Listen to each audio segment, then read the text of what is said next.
ụmụnne m ke kunu mere anyị abịala ọzọ n'ụbọchị keta iwetara unu akụkọ ndị bere ebe ndị sitere n'aka ndị afọ Igbo Amaka TV. Unu echefukwala na m ka bụ nwanne unu nwaanyị Nwada Nnenna. Akụkọ ndị anyị ji bịa taa akụkọ juru ibe. Mana tupu m na-amalite ịwa ajụjụ dị mkpa m chọrọ ịjụ. Ị bụrụ nne ma ọ bụ gị bụrụ nna, ị nwere ike ịkwado nwa gị ka ọ gaa were akọrọ ya nye onye ọ na-amaghị iji zoo onye ahụ ndụ. Achọrọ m ịma ihe unu chere.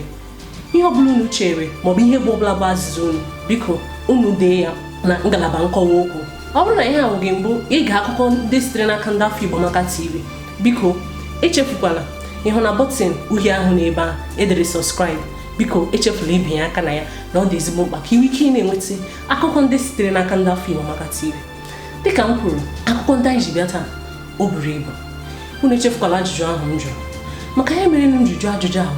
Ọ bụrụ na ị bụ onye Naịjirịa, ọ ga-abụrịrị na ị nọla na ejidela otu nwoke onye anyị maara amaara dịka onye bụbu sinetọ Naịjirịa. Onye aha ya bụ Igirigi na nwunye ya.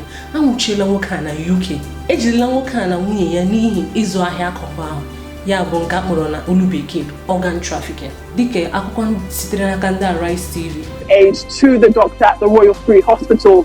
That doctor obviously cancelled the procedure and he was taken back into the custody of the family who is believed treated him, according to the prosecution, like a slave. Mana ihe m na-ajụ bụ ka ihe mere nwatakịrị nwoke a ga-eji agwa ndị dọkịta na ọ dị afọ 15, mana enwele ọtụtụ ihe ndị akaebe gosiri na nwatakịrị a karịrị afọ 15 bụ afọ anyị nọ bụ afọ 2022, ọ dị afọ 22. Abịa na ihe metụtara BVN ya na-akọwa na nwatakịrị a dị afọ 22, tinyekwara ọtụtụ ihe akaebe ndị ọzọ gosiri na nwatakịrị a eruola ogo iji aka ya dee akwụkwọ ma kọwaa na ọ chọrọ inye akọrọ ahụ ya. Mana ka ihe mere na o ji ruo na UK ma tụgharịzie okwu ihe ọ dị afọ 15, amaghị m ihe ọbụla unu chere. Achọrọ m ịma ihe unu chere. Ihe ọbụla unu chere unu debe ya na ngalaba nkọwa okwu.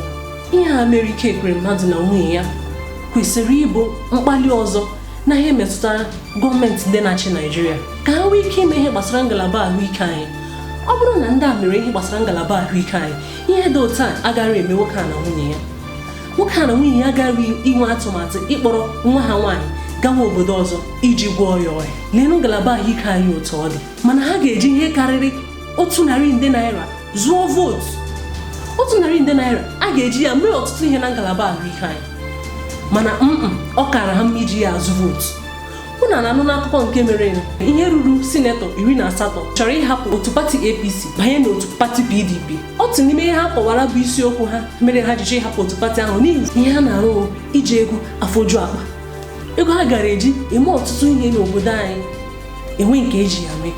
Ị na-aga n'ihu na ndọrọndọrọ ọchịchị, otu n'ime otu na-akwado onye na-achị ịbụ onye isi ala ya bụ Peter Obi n'okpuru ọchịchị nke ya kpọrọ Coalition for Peter Obi edegarala ndị INEC akwụkwọ maka mgbasawanye ndebanye aha nke ntuliaka ya na igwe ntuliaka. Ha gara n'ihu na-akọwa na ọ ka mma inye mmadụ 50,000 ọnwa 3 ha arụ ọrụ mana enwe ọtụtụ ndị debanyere aha ha maka ntuliaka karịa inye naanị mmadụ 50,000 ọrụ ha na-arụ ọrụ. Ọnwụ ihe ezi uche dị na ya anọrọla n'elu ya. Ndị Naịjirịa eweela iwe n'ihi otu esi eme ihe ndebanye aha nke inweta PVC a. Ọtụtụ ndị ga-ahapụ ihe ha na-arụ ụtụtụ ruo abalị ruo otu izu ụka ka ha gbalịa otu ha nwere ike inweta PVC, mana enweghị nke na-enwe isi.